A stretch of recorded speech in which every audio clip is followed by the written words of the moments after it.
Well, let's talk about the All Blacks test then. They've kick-started their tour north with a big win over Japan in Tokyo yesterday. Aside from the money, what was actually the point of this test match? These are the questions we've got to ask, right? Would you rather have had the All Blacks in the NPC final or play Japan yesterday, Mills? Yeah, well, I mean, what we did see during NPC is when the All Blacks were involved, the quality went up, and some of the influential players played a big part in some of those wins. But you're right. I suppose when you look at it from that, I look at it from the Japanese point of view. You want the best players playing. You want to actually be competitive, and one way to get competitiveness is perhaps doing it earlier in the season, where Super Rugby teams are playing against your Japanese clubs to try and grow the game that way. And we've seen it. The Chiefs, they lost the game over there when they went over there, rather than this. What it did illustrate from an All Black point of view is how rusty you can actually be. And so I think there is some positives here from the All Blacks. They'll go over, the guys that have gone over, they'll know. They haven't played for 6 weeks. Majority of those guys haven't played for 6 weeks. Well, does that not concern you even more then? If they were rusty last night and majority of these players won't actually play next week, what does it say about the 11 that are sitting in London already? I think it will illustrate that even more so. When you're in a team environment, right? It's not necessarily until you see something you think, oh, far out, it's floating there, we could be rusty. Yesterday, that did definitely show that, and so they'll be highlighted in their review. You can't grow experience, you can't grow those new guys coming in unless you have a Japanese sort of a Japanese game for guys to, one, Ruben Love's been in the environment for so long, and he now gets an opportunity to go out there, Peter Larkway, to actually grow some of those guys. The downside for me is the fact I'm a bit concerned. I mean, I know those guys have played 3,000 tests between them, but you can't get that intensity just by holding hit shields, in 5 weeks. You've got to come to that level straight away. Like you take an English side that started the way they came down in Dunedin, and if you're not on top of your game at Twickenham, those are opportunities that they can actually try and push away from you. Like the Japanese did yesterday. They started early. The English won't let off. They'll keep going. Hold on. So there's concern in your voice now, Mills, and you've been the guy all year that has said the All Blacks will win these test matches in the North. I still believe they will win. I think, to my earlier point, I think yesterday would show the All Black camp, hey, you've got to focus on the intensity. You're not going to get that, and they may have fluffed around a bit and may have mentioned it in their lead up or their build up. Now I reckon it becomes a priority, because you've got to get to that level nice and early, especially against an English side that came here and possibly could have beaten us in one of those two testers. What about at halfback? Because Cam Roigard obviously returned to the international arena yesterday. Is he in the mix against England B, or does his comeback actually just need to wait a while? He just needs game time. I think first and foremost, great that he got away unscathed. He's got to, man, that's a big injury that he's gotten over, and the way he's transitioned from NPC through to yesterday. I don't know whether they would sort of push him to start against England. I think even possibly off the bench, but you've got TJ and also Cortez that have done the job right now. So I think I'm just relieved that he sort of got through the game B. If we know what he can produce, it's whether they perhaps push him for coming off the bench initially against the English. Yeah, one way or the other, I think TJ's got to be involved. Like, I just saw what happened in that Aussie test when it was all starting to unravel. His experience out there, like, it is going to be something else at Twickenham come this week, and I think if it's Cortez starts or Cam starts, but to be fair, I think Cortez has earned the right to probably go again after his performances at the back end of that Rugby Championship.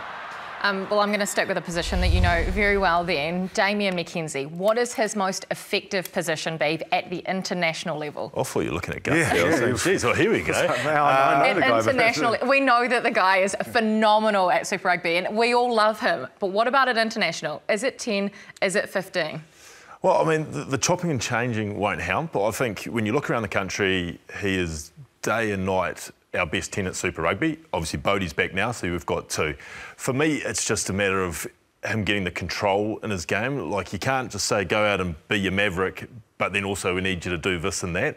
A lot of the times where he's getting himself in a bit of trouble at the moment is he's doing all this great work, and then we saw it yesterday, just the odd loose pass or the odd one out the back, obviously the one against the Wallabies, for example, that sticks in everyone's mind. So there's an aspect of control, I think, that is just holding him back, or I guess just making people's opinions sort of think he's not cut out to be a 10. He has the skill set. Like, he has got every skill going. He's got the quickest hands I've seen, the quickest hands to foot I've seen. He has got the skill set. It's just a matter of those other bits and pieces around his game as far as the control aspect. I like that point, because you kind of almost sense that with Damien, the fact that the comfort of being in control, and it almost seems like he's trying to push that ball on so he can still stay and be the playmaker without sort of having the confidence to go, oh, OK, hey, this is my role. My role is to be able to control the game, but I can also get tackled and let other guys sort of step up into the role. And I think that's probably where he's pushing that pass, thinking, oh, hey, I've got the ball in hand, I've had a little wee crack, there's an opportunity here, I've got to get rid of the ball because I've got to get up and organise again. When you start to get comfortable with the guys outside you and also the actual playmaker role in the All Blacks, that ease will come, and I sense that's probably what he's trying to push, Beav, the fact that, hey, I've got to, you know, the pressure of being able to control this team, I've got to be the guy in first receiver, I've got to be able to call the calls, but once he gets that, I suppose, comfort of understanding, hey, let's just give a bit of responsibility to someone else, then he'll start to blossom, and it's not far away. No, I mean, you just saw the clips then. If he'd gone to ground and placed the ball back and we'd gone quickly again, then we're well and truly on the front foot and Japan won't recover. So I think there's just the balancing act of there. And, you know, I think at the start, Gus, I think all the players were getting used to the new coaching regime, and as the 10, he's the one that's got to sort of dilute what's coming over here and then put it out into the park with the boys at the same time. And it looked very foreign at the start of the season, and he's been the one that's been entrusted to get them through that period. Yeah, there's probably like 2 points that you brought up, Beav, is the skill set. He's got all the tools in the box to nail this 10 role at an international level. And 2 is chop and changing is probably not going to, it's not going to help, you know. And I look back to probably a Richie Mo'unga, who, when he was given the 10 jersey, it wasn't all smooth sailing. It wasn't the best 10 in the world every single week. But after, you know, backing him, getting that role against the best teams in the world back to back to back, he built into a world-class 10 consistently. And knowing D-Mac, he's a humble guy, he works hard, but he's got the skills to do it. And you could see the frustration in his face when he was doing those little things. And I don't think they're big changes, you know, and he's got the people around him to really help him. It's whether they're patient enough to do that. So, will the All Blacks coach back him against England or Beauden Barrett? It's one of the two, isn't it? What do you think they'll actually do? What I think they will do? Well, we know what you'll do. You'll leave Damien McKenzie there, of course. Yeah, I'd make him captain. But no, I think... And Prime Minister. Yeah, possibly. No, his finances are poor. No, what I look at, with who's flowing over, I think it's clear and obvious that it's going to be Bodie, unless there is doubt over who the right winger is, and then it's Will Jordan and Bodie 15. But from what I've seen, I think it'll be Bodie. And we could go into a whole other conversation about Will Jordan, what his most effective position as well. But Beav, you've actually been going through some footage of the England series in New Zealand during July. 2-0 favours the All Blacks when you look at it, but actually they could have easily won one or both of those test matches. So what will be the defining things for the All Blacks as they head to Twickenham? Yeah, I think just going to Twickenham, knowing that it's going to be a bit slower, probably a bit more confrontational, we've just got to make sure we don't feed what I think England's tactics were. And when they came down at the start of the year, they did a lot of box kicking and caught us in the tram lines, and then they bought their line speed. And we, from that, decided to play a lot off 10. And you can see here, we go through Damien, through the forwards, through Damien. That's 3 pairs of hands as we're trying to get out there. And all you're doing is when you're on the side of the field like the All Blacks are here, they've got their entire defensive line able to bring all that line speed and cut you off in the middle of the park, and we weren't able to get the game going, and it was really obvious when you were live to see that line speed. But it's easy to bring line speed when you're from the side of the park, where I think going forward in Twickenham this week, we've got to play off 9, and what that does is, yeah, they might come and meet you 1 or 2 times, but then Gus will tell you, you don't want to go up, back, because that becomes relentless, and all of a sudden you don't have the line speed. You aren't set, and if we can make those rucks quick and clean, then they're not going to be able to recover, and then we're going to be able to play, as opposed to feeding the line speed, Gus, which I thought we did a lot by playing off 10 in those first couple of weeks. Yeah, and that's probably where I lean Cam Roigard, just seeing the delivery of his passes and his ability to attack off that 9 role, which all players can do, but getting away from that 5-metre channel, you could see that white line licking their lips. It's a clear and obvious picture. There's no need to stay off in a bit of a drift D.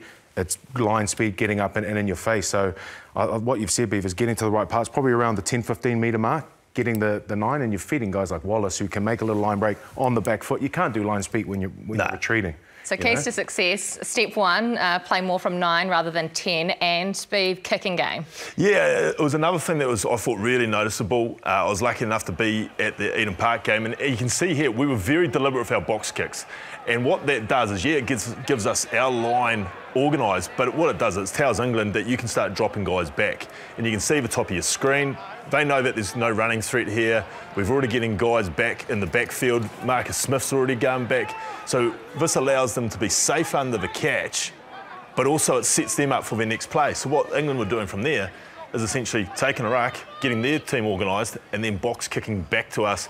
And then we got caught in those periods of play where it's just box kick to box kick, where I think if we have a little bit more adventure, we shift the ball a bit wider, and then like we've got Geordie Barrett there for a reason in the midfield. He's got a kicking game. We've got Bowden Barrett, we've got Will Jordan in the outside channels. Caleb's got a left foot. You kick in the outside channels, you get down to one guy. I mean, I'd put my house on it that an English guy by himself will kick back to us. And then what does that do? That feeds our greatest strength, which is broken play, counter-attack, to the Will Jordans, the Damien McKenzies. And the other side of it as well, I mean, you mentioned the fact that the momentum's now on the English side. You know, now they're already set up, and a lot of talk was around England kicking it back to them. You've just shown it. They've now got 3 guys back there to help counter-attack, you know, and if the kicks are too long, you know, guys are sort of running onto it, but all of a sudden you've taken that pressure off yourself, like for a few seconds, only to be applied back on you with a counter-attacking opportunity from England. So, great points. Brilliant. 3 keys to success. Play off 9, be more adventurous with the All Blacks kicking game, and unleash these world-class players that we have in our arsenal. Good from you, Beef. If you're to put your money where your mouth is, do the All Blacks win that test against England, Beef? It's a yes from me. How confident are you? 65% confident. That's not... It's strong confidence. Is it strong? Yeah, it's more than a flip of a coin for me. I think it's going to be a massive challenge, but they put their best foot forward. They will be too good, I reckon. Yeah, I think we win. I think do we win well? No, I think it'll be a tough game. It'll be close, but I think given what we've come through and now the expectation, I think we'll win. Do we fix our issues with our bench? I think we've fixed a lot of the issues. I don't know what the selection is going to be like, but I think we start to really try and implement a lot of the things. Our game plan will hopefully come together this game and then lead on to the rest. How do you think it plays out? Classic forward fashion. I think forwards will be key to it. But I think it's obviously going to be an arm wrestle, but I think All Blacks 1 to 12, I'll back that. I think they'll get the dub and give them confidence moving on. OK, so a lot of confidence is what I'm hearing. Yeah. Plenty of oozing. Confidence, oozing with confidence.